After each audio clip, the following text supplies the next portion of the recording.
Today we have Pushkaraj Chennai, CEO Lakme Liver, who is responsible for professional beauty team of Hindustan Unilever Limited. With over 21 years of experience, Pushkaraj is passionate about building branded cultures, execution plans, and strategic alliances to enhance customer and enterprise value. He's an architect from Sir J.J. College of Architecture and a PGP from IIM Ahmedabad. So Pushkaraj, the industry has responded positively to the crisis. The cosmetic brands switching their manufacturing to produce hand sanitizers and cleaning agents. At the same time, the industry leaders have a responsibility to do best to ensure that their companies survive. So what are the big shifts in the beauty and retail service business according to HUL during this crisis? Hi, Ashna. Thanks. Before we begin, I'd like to thank you and the entire Mapic team for having me on this forum and giving me a platform to share my views and our experiences through this COVID period, and also a view of what is likely to come. I will keep my views restricted to the professional beauty space because that's what I operate in, and across Lakme salons, Dermalogica, and TG, that is the space that we really focus on. So, while a lot of people would have shifted to manufacturing, let's say masks and sanitizers and, hand washes and stuff like that, I think the professional beauty industry was extremely focused on ensuring that we take care of the customer, right? This is amongst the few spaces where the customer comes into our premises, and therefore we owe it to the customer that we make this an entirely safe journey for him or her, and also ensure that she has the highest level of comfort and peace of mind when she is going through that whole customer journey, right? So I think that was the number one priority for everybody. And one part of it is actually designing a safe customer journey. But given that we have multiple touch points of operations, so many different people who need to bring that customer journey alive, there is a huge amount of training that needs to go into it, right, to ensure that everybody first is aligned to the reason for safety, the reason for the new SOPs, and then of course they are trained on executing them, and then you have got audit processes in place to ensure that they are doing it every day, right? So I think it's a completely different way of operating. It's a new mindset, and I think this is one thing that we understood in the professional beauty space, that this is the time where collaboration is way more important than competition. So everybody actually came together to give the government, the consumer, and their own teams the confidence that we can actually elevate the customer journey. And I think the team in India, and I speak about the entire industry, has done a phenomenal job. Whether it is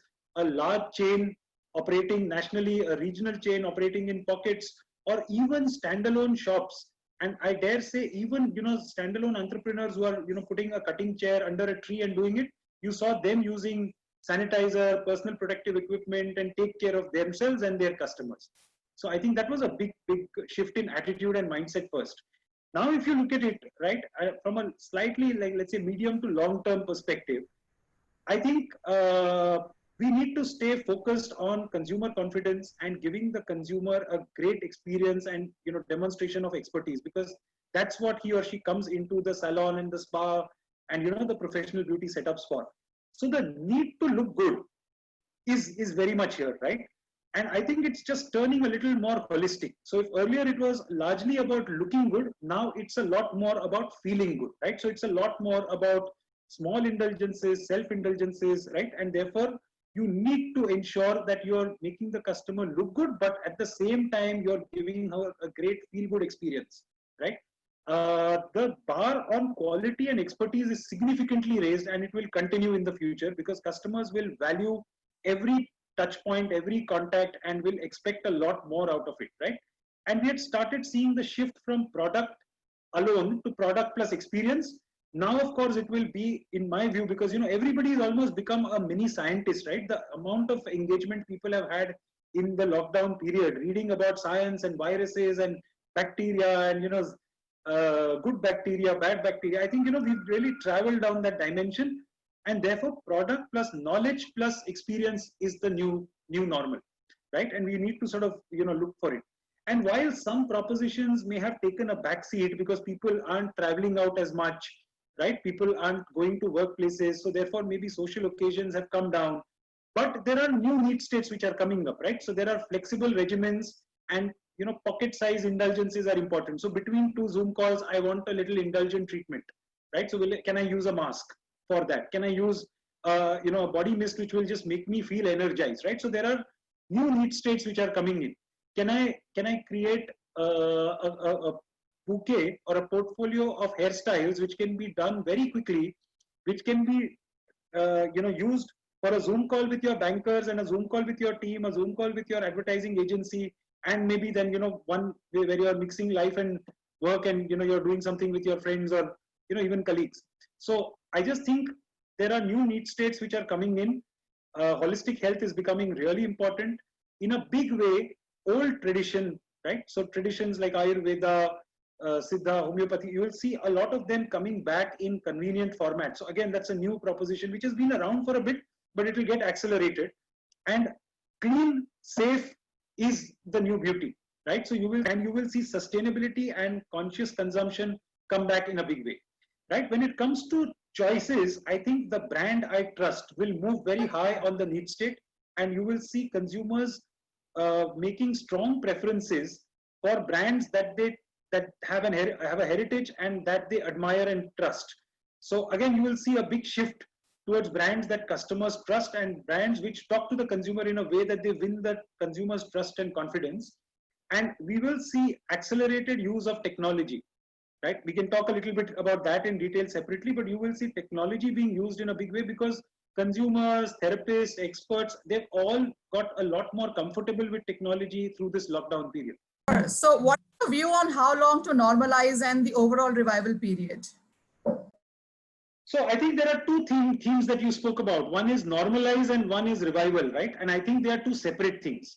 So I don't think we will go back to the old normal, right? There will be a new normal even post-COVID. So the vaccine will come in and we'll go back to, living our lives, but it won't be the old normal. It will be the new normal because, they say that it takes 90 days for a person to reevaluate his or her choices and change lifestyle. And I think we've been through lockdown for much more than that, right? So a lot of us have reevaluated a lot of things that we were doing earlier out of inertia or, just operating out of comfort zones.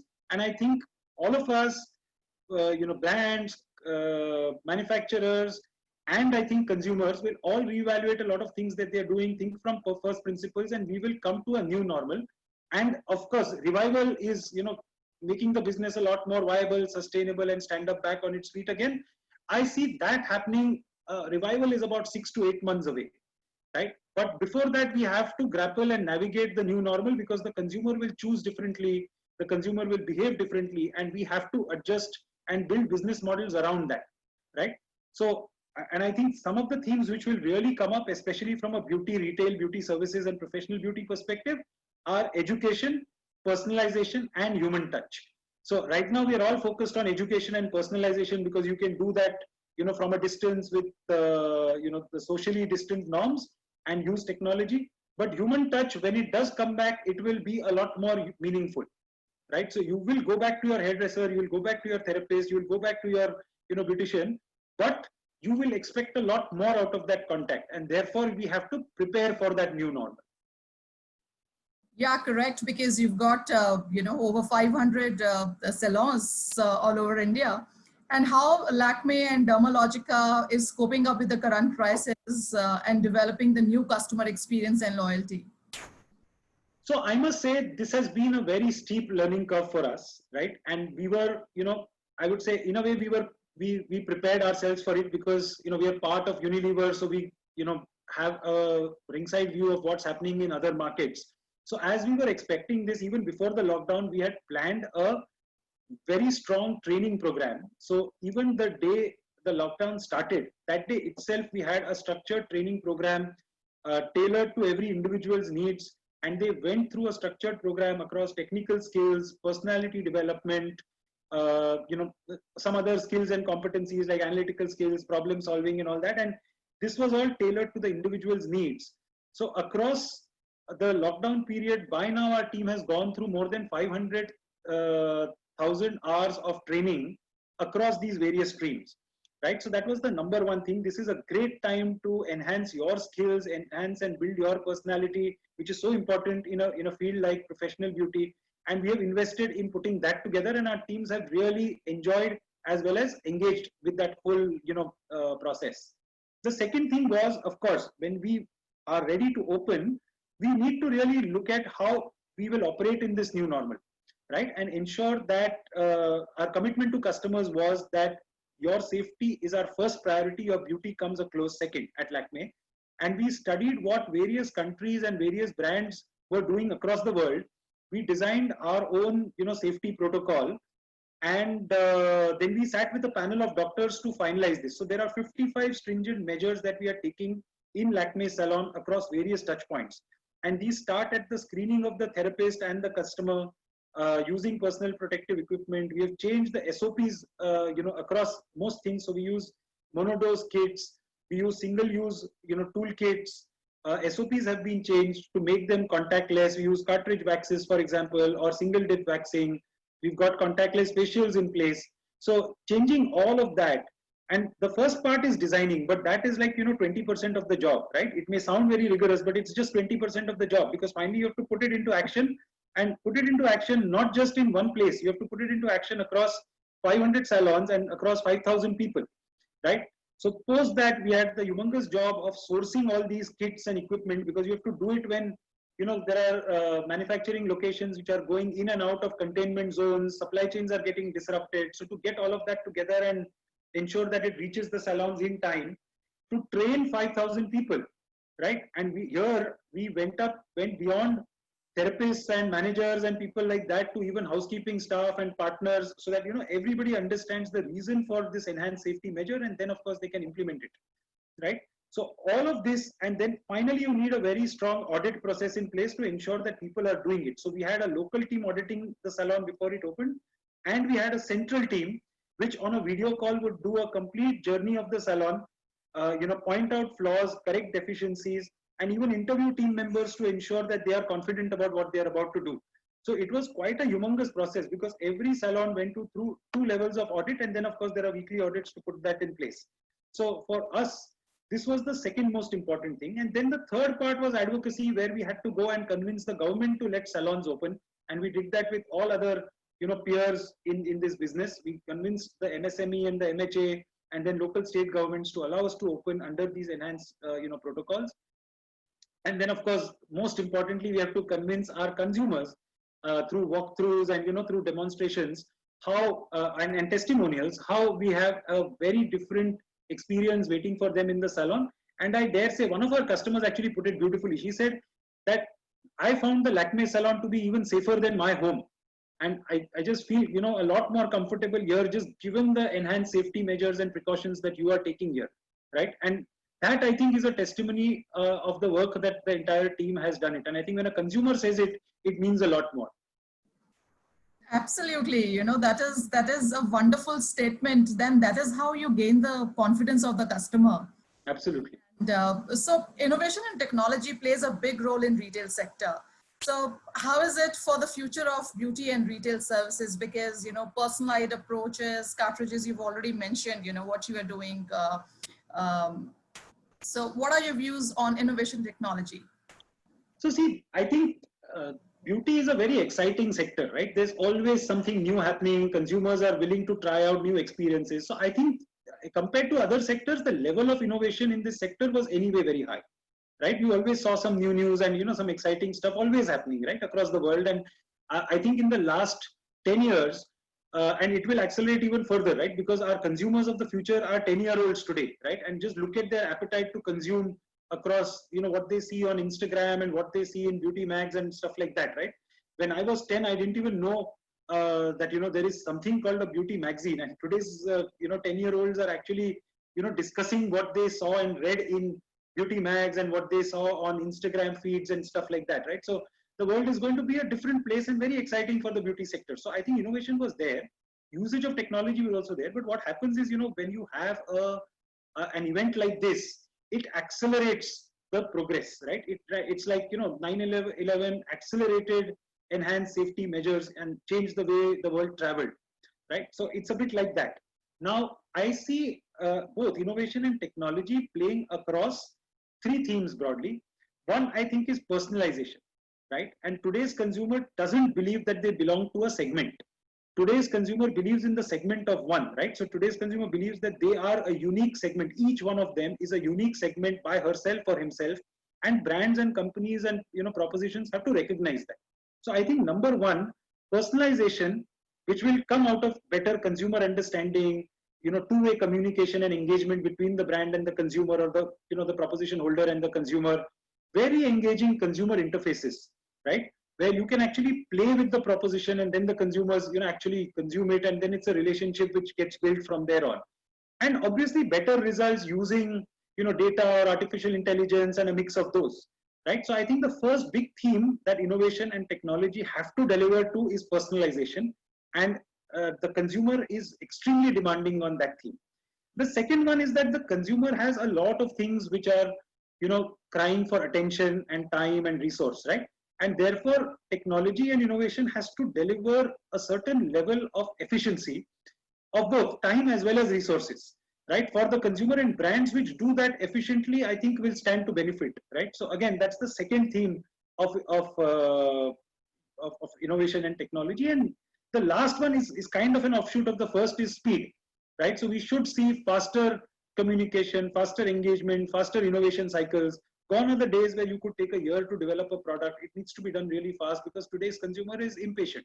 And if you have any doubt about what I'm saying, you have to look at a 10-year-old today, right? On evolution, on patience, on appetite, on experimentation. Just look at a 10-year-old and tell me what the consumer is likely to be 5 years from now. Yeah, absolutely. And great that you're sharing all of this, because if all other salon chains implement what HUL is doing, so they'll also be able to gain customer confidence, which is at most important these days. Right. So what do you think, as per you, will beauty be still an exciting category for careers and entrepreneurship? So Ashna, obviously, and the simple answer is yes, and that's why I am here. If you step back a bit and look at what is the size and sort of growth trajectory of this business, if you look at the overall beauty and personal care business, it's a $500 billion business today across the world, growing at a pace where it's expected to be 750 billion USD by 2026. Most estimates peg it at that, right? So you can see that this business is large and it's also growing quite fast, right? If you look at the Indian professional beauty business, this is a $5 billion business. And again, it is expected to grow at anywhere between 12 and 15%. Of course, this year will be a bit of a dampener, but it will come back to this trajectory in a year or two, right? Most importantly, this is a huge employer, right? So this business has about 10 million professionals today employed directly, and another, let's say 15 to 17 million who are employed indirectly. And for a young economy like ours, the ability to gainfully employ and in a very exciting, career path or entrepreneurship path, to employ a large base of customers means a lot, right? And that's why the MSME minister was extremely excited about the potential of the professional beauty industry, right? Take our own case, right? Lakme Salon employs directly plus indirectly about 5,000 people. Our partner salons for TG and Dermalogica employ almost twice as many, right? There are 400 entrepreneurs who work across, and these are people who are well-heeled professionals. They came in from the IT services sector, from financial services, medical professionals, chartered accountants, who came in from outside this category because they wanted a mid-career path into the beauty space, right? And as a proposition across Lakme Salon, Dermalogica and TG, we offer that, right? We allow people to come into the sector, taking a course in Lakme Academy. They can get jobs in Lakme Salon or Dermalogica or TG, but they can also come in as mid-career recruits and become franchisee partners and build their own enterprises. And some of these cases that I told you, we have chartered accountants who have built a 10 salon network, right? We have IT service professionals who have built between 5 and 7 salons in their own business and their own enterprise, right? And with zero background in the beauty industry. So I just think the sector is quite exciting. It has scale, it has growth. More importantly, I think the fundamental need to look good and feel good is going to be there. And therefore, this is a sector which in a way is, shielded from, smaller shocks to the economy. Of course, COVID was beyond everybody's imagination, but when it bounces back, it will come back with a bang, right? It's an exciting space. Technology, innovation, consumer engagement, all this is it's quite at the cutting edge of all of this. And therefore, whether you are in it for a career or you are in it as an entrepreneur, you will have a great time, not just, from a compensation perspective or from a, remuneration perspective, but it's also an exciting space to be in, because, you will learn a lot.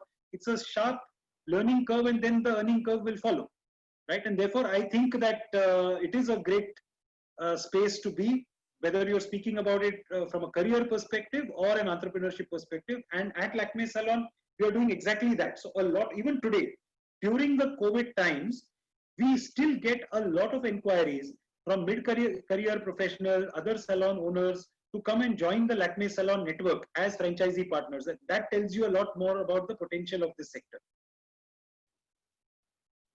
Yeah, Pushkaraj, because your information and your insight, and moreover coming from HUL, this would be helpful for a lot of smaller salons, because we now have to live with this situation, because things are opening up, salons are opening up. So unless they adopt to innovation and technology, the personalized approach, they would still feel challenges. So thank you, Pushkaraj, for sharing your thoughts. Read Exhibitions initiative for bringing industry leaders together for these discussions are helping many in the industry to overcome their day-to-day challenges. So stay connected for much more to come. Thank you very much.